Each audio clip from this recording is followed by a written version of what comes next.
वो मोर तिराहे वाली। कई साल बाद आज मैं उसी रास्ते से गुजरा, वही सगना मोर का तिराहा, जहाँ से बेली रोड का रास्ता दानापुर कैंटोनमेंट की तरफ मुड़ जाती है। कई साल पहले उसी तिराहे पे सफ़ेद कपड़ों में हल्की हल्की बारिश में भीगती हुई एक लड़की देखी थी। उस दिन बारिश की बूंदें उसके चेहरे की खूबसूरती को पी रही थी, उसके होठों की नरमी को बार बार छू रही थी।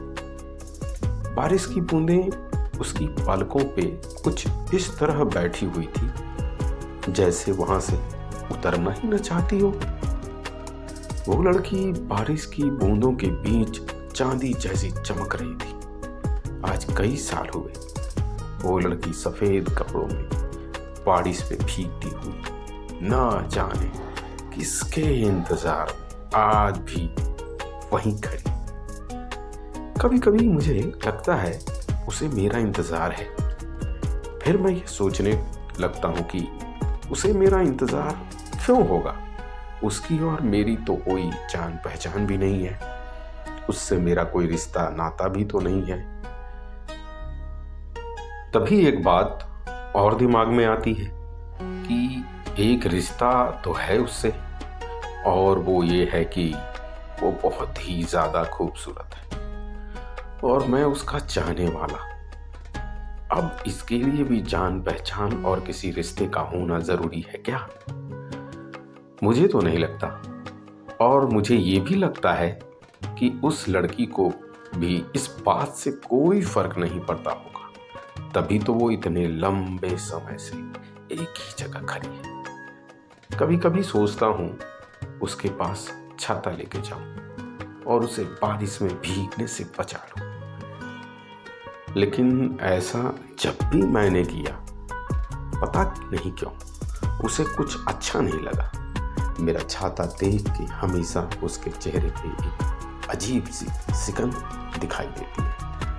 ऐसा लगता है जैसे उसे छाते में रहना पसंद ही नहीं है। शायद छाते में उसका चेहरा छिप जाता है, इसलिए उसे घुटन महसूस होती है। शायद वो भी यही चाहती है कि वो खुले आसमान के नीचे यूं ही खड़ी रहे, बारिश में भीगती हुई, ताकि उसका चाहने वाला किसी न किसी दिन उसे देख सके और पहचान सके।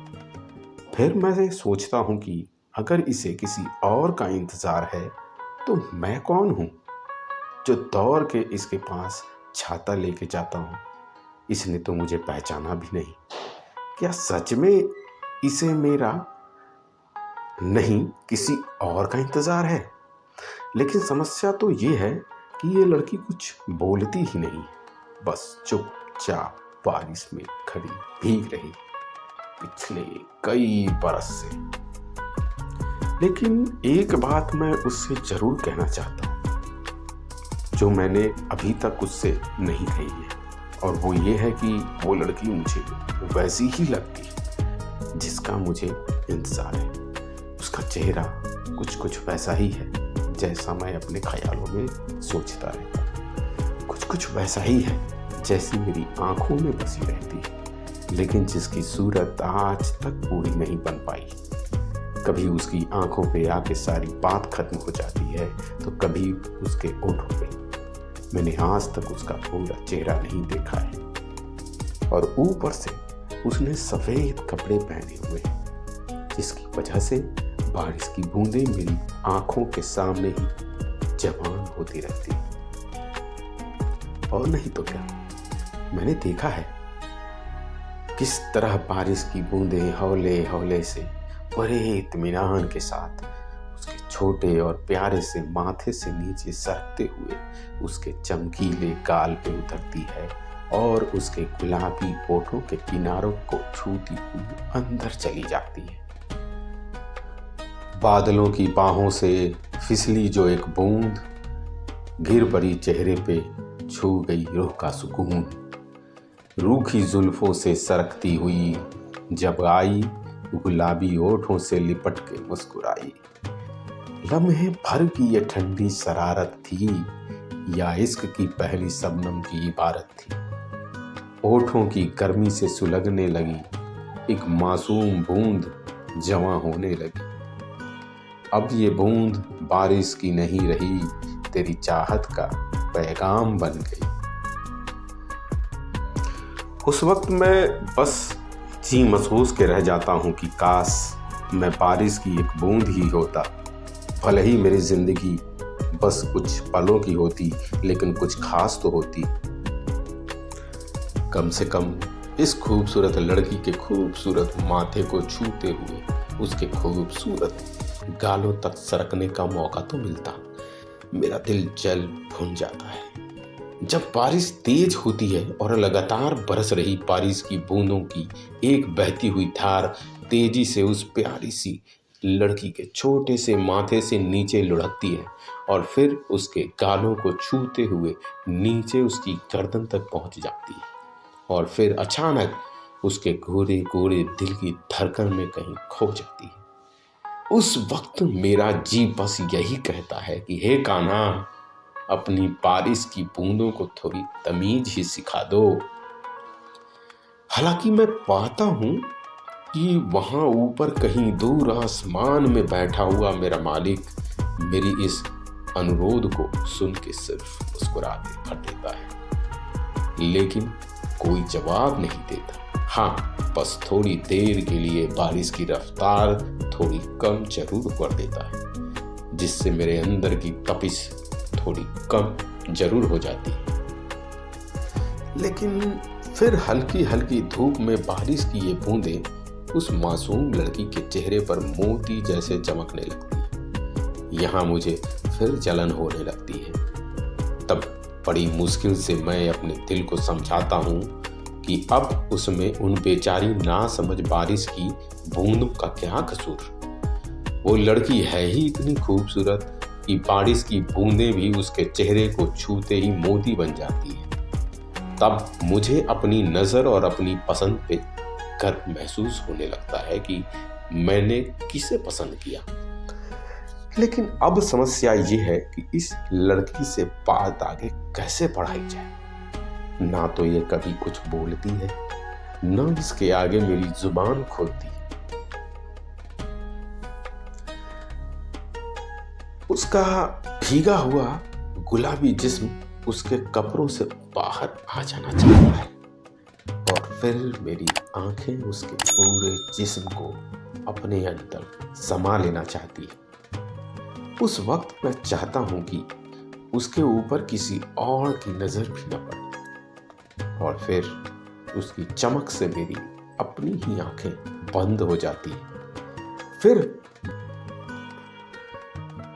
जब मेरी आंखें खुलती है तब तक तो मैं सगुना मोड़ से बहुत दूर निकल चुका होता, क्योंकि ऑटो रिक्शा वाले ड्राइवर को तो ये मालूम ही नहीं होता है न कि मेरे दिमाग में क्या चल रहा है। वो तो बस थोड़ी देर के लिए सगुना मोड़ पे रुकता है, जितना देर ग्रीन सिग्नल नहीं होता है, जितनी देर ऑटो रिक्शा उस तिराहे पे रुकता है, मैं जी भर के उस खूबसूरत परी जैसी दिखने वाली बारिश में भीगती हुई लड़की को अपने भीगी भीगी नजरों से देखता रहता हूँ। और फिर कसम उस मुरली मनोहर की, मुझे ऐसा लगने लगता है कि बारिश की बूंदें उसके चेहरे से टकराती है और उड़ उड़ के मेरी आंखों में आने लगती है और फिर पानी पड़ने की वजह से मेरी आंखें बंद होने लगती है। मैं अपनी आंखों को मलते हुए जब उसे वापस देखने की कोशिश करता हूं, तब तक ग्रीन सिग्नल हो जाता है और ऑटो रिक्शा आगे बढ़ जाता है। लेकिन जब उस लड़की को लगता है कि अब मैं यहाँ से चला जाऊंगा, तब वो लड़की मुझे अपनी गर्दन घुमा के वहां तक देखती जरूर है जहां तक मैं उसे देख पाता हूं। इससे मुझे लगता है कि शायद वो मेरा ही इंतजार कर रही है। लेकिन उसके पास जाके उससे ये बात पूछने की मेरी हिम्मत कभी नहीं हुई। कभी कभी मुझे ऐसा भी लगता है कहीं उसे मेरा इस तरह घूरना पसंद ना हो, लेकिन उसकी और मेरी नज़र तो बहुत कम ही मिल पाती, क्योंकि नज़र मिलते ही वो अपनी पलकें झुका लेती है, जिस पर मुझे बारिश की कुछ नन्ही नन्ही बूंदें अटकती हुई दिख जाती है और फिर बात कुछ और ही हो जाती है। बारिश में भीगते हुए मैंने उसके धड़कते हुए दिल को भी देखा है। उसके बारे में मैं ज़्यादा कुछ नहीं कह पाऊंगा, क्योंकि उसके नाजुक नाजुक उभारों को देखते ही मेरा मन मस्तिष्क बंद हो जाता है और फिर ऐसा लगता है कि मेरे दिमाग की हर नस में खून तेजी से दौड़ रहा है और कहीं एक जगह आके सब कुछ रुक गया है। फिर मैं अपनी नज़र उसके हौले हौले सांस लेने की वजह से ऊपर नीचे उठते गिरते उभाड़ों की झलक अपनी आंखों में बसाए उसके दिल से अपनी नज़र हटा लेता हूँ। कभी कभी सोचता हूँ कि ये बारिश बड़ी मनचली है, क्योंकि ये उस लड़की को भिगाती रहती है। फिर सोचता हूँ कि नहीं, ये बारिश बड़ी अच्छी है, क्योंकि बारिश में भीगने की वजह से उस लड़की की खूबसूरती और भी निखर जाती है। मुझे अलग से कुछ नहीं करना पड़ता है और बारिश की वजह से उसका सफ़ेद कपड़ा कहीं कहीं उसके बाजुओं से चिपक जाता है और कहीं कहीं उसके जिस्म से थोड़ा सा ऊपर उठा रहता है, जिसकी वजह से मेरी आंखों को गुलाबी और सफ़ेद बादलों जैसा एहसास होने लगता है।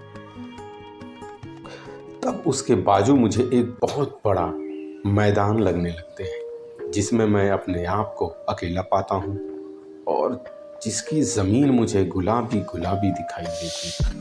फिर मैं झुक के उसके गोरे रंग की गुलाबी ज़मीन को अपने हाथ से छू लेना चाहता, लेकिन जैसे ही मेरी उंगलियां उसके बाजू तक पहुंचने वाली होती है, वो लड़की कसमसा के कुछ इस तरह हिचक जाती है जैसे मेरे छूते ही उसे बिजली का करंट सा लग जाएगा।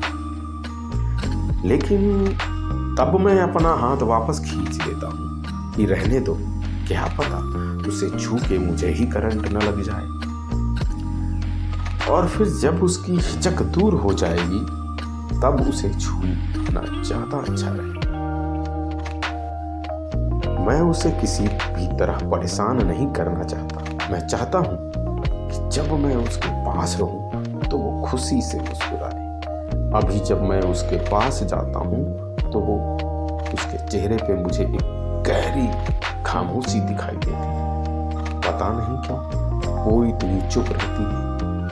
एक दिन तो ऐसा हुआ कि बारिश की वजह से उसके चमकीले माथे पे उसके काले और खूबसूरत घुंघराले बालों की लट उसकी आंखों पर झुक रही थी, जिसे मैंने हल्के से हटा के उसके कान के पीछे कर दिया था। उस दिन उस लड़की ने शर्माते हुए अपनी नजर नीचे कर ली। मुझे ये समझ में ही नहीं आया कि वो क्या चाहती है। उसके मुलायम बालों में से एक ऐसी खुशबू आ रही थी जिसे सूंघते ही मेरे सीने में ऐसा लगा जैसे अचानक से ढेर सारी ताकत आ गई है। उसके बाल इतने मुलायम हैं जैसे रुई के फाहे।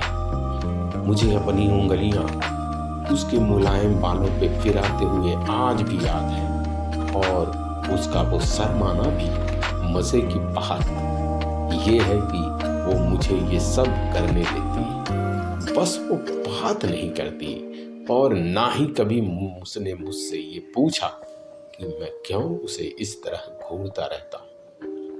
पूछेगी तो मैं साफ साफ कह दूंगा।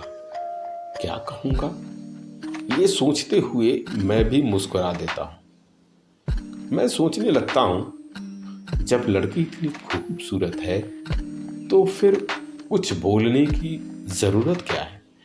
दिल्ली में आजकल बारिश फिर से शुरू हो गई है। सोचता हूँ एक दिन उसके पास जाऊं और बारिश में उसके साथ खड़े होके मैं भी भीगूं।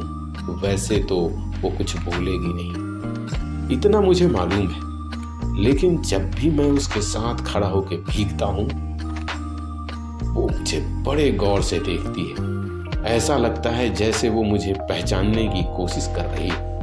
फिर मैं उसकी पलकों को देखने लगता हूँ जिस पे बारिश की तेज बूंद गिरती है और छटक छटक जाती है। मैं ये भी देखता हूँ कि बारिश की तेज धार बहते हुए किस तरह उसकी प्यारी सी नाक और फिर उसके गोरे गोरे गाल और फिर उसके गुलाबी गुलाबी ओठों को भिगोते हुए नीचे गिर जाती है। उस वक्त मैं बस ये चाहता हूं कि ये लड़की बस एक बार मुझे पहचान ले और अपना मान ले।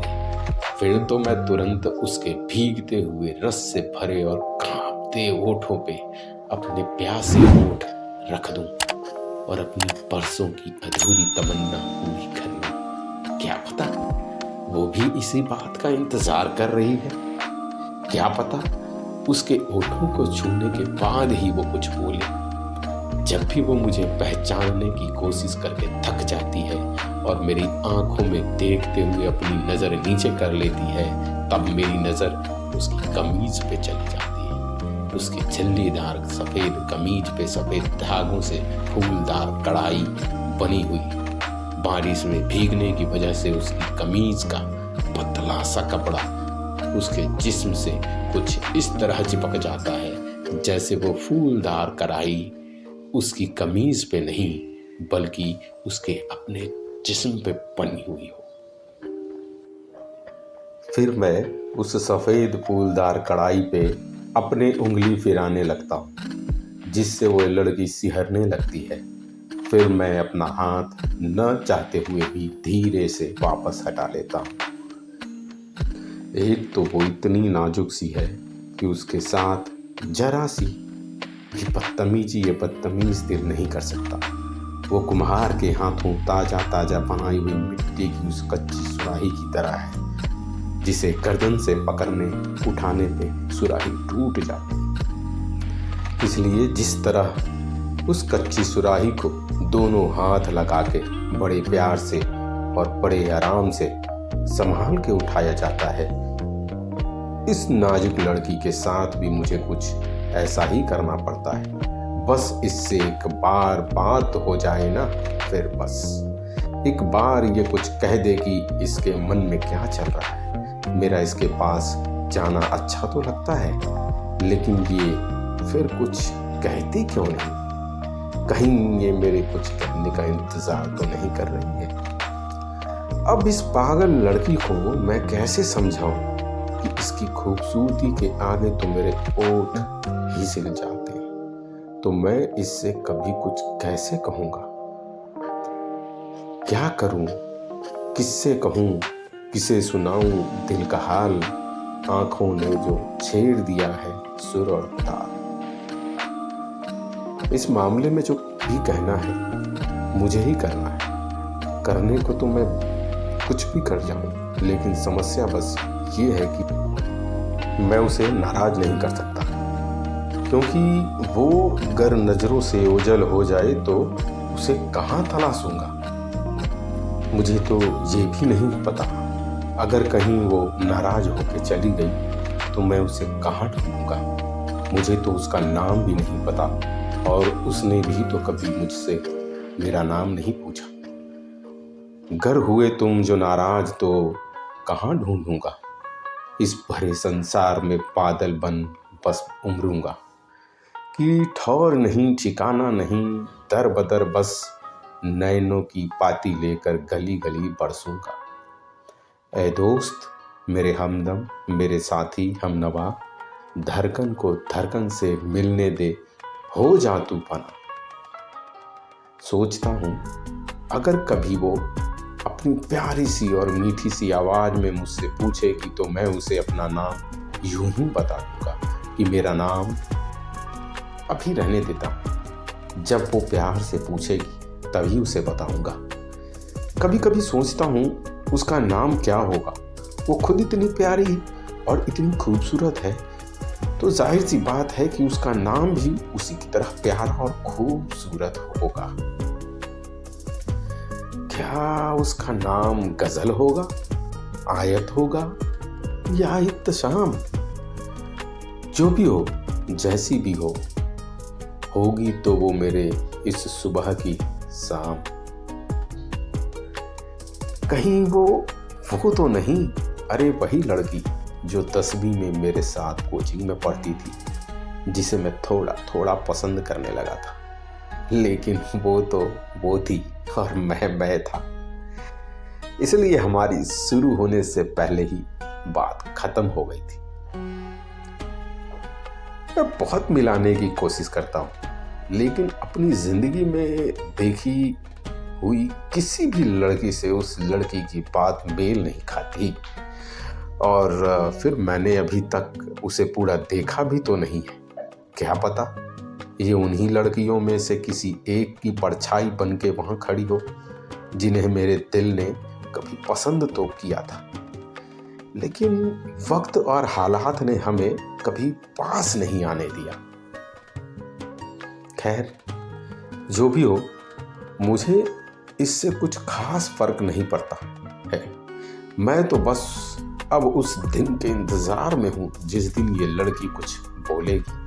कभी कभी मैं इस लड़की के बारे में सोचता हूं और अपने आप से ही बातें करने लगता हूं कि रहने दो, उसे इसी तरह से चुप रहने दो। तुम ही इंद्रदेव से कह के बारिश बन जाओ और फिर तुम वो सब कुछ कर सकते हो जो तुम अभी सिर्फ सोच के और मन महसूस के रह जाते हो। फिर तो तुम बारिश की बूंद बन के उसके प्यारे से माथे को चूम भी सकते हो, उसके मुलायम गालों पे बार बार फिसल भी सकते हो, उसकी ठोड़ी से नीचे सरकते हुए उसकी गर्दन पे भी पहुंच सकते हो, और फिर और नीचे उसके घोड़े घोड़े सीने में। अब इतना मत शर्माओ, चाहते तो तुम भी यही हो। फिर ऐसी ही तरह तरह की और भी कई बातें सोचते हुए मैं अपने आप को जवाब भी देने लगता। चाहता तो मैं बहुत कुछ हूँ, चाहता तो मैं भी हूँ कि कभी न मिटने वाली बारिश की एक बूंद बन जाऊं और उस खूबसूरत लड़की के गोरे गोरे कंधे पे थोड़ी देर बैठने के बाद उसकी लंबी पीठ की तरफ नीचे सरक जाऊं और फिर उसकी कमर पे आके रुक जाऊं। फिर जब उसे गुदगुदी होगी तो वो अपना नाजुक सा हाथ मुझ पे रख देगी और फिर मैं उसकी उंगलियों से चिपक जाऊंगा। और फिर मैं ये चाहता हूँ कि वो अपनी गीली गीली उंगली अपने रस भरे ओठों पे रख के मुझे पी जाए और मैं उसके नाजुक नाजुक ओठों को छूते हुए हुस्न के गुलाबी रस में मिल जाऊं, उसके चेहरे की रौनक बन जाऊं और चेहरे पे हमेशा के लिए समा जाऊं। फिर जब कभी वो आईना देखे तो अपनी खूबसूरती पे कुछ इस तरह इतराएगी, शर्माते हुए अपनी मुलायम उंगलियों के ओर से अपने गाल को छुए तो मैं खुश हो जाऊं। बस यही चाहता हूं मैं, इसलिए मैं नहीं चाहता कि वो वहां से हटे।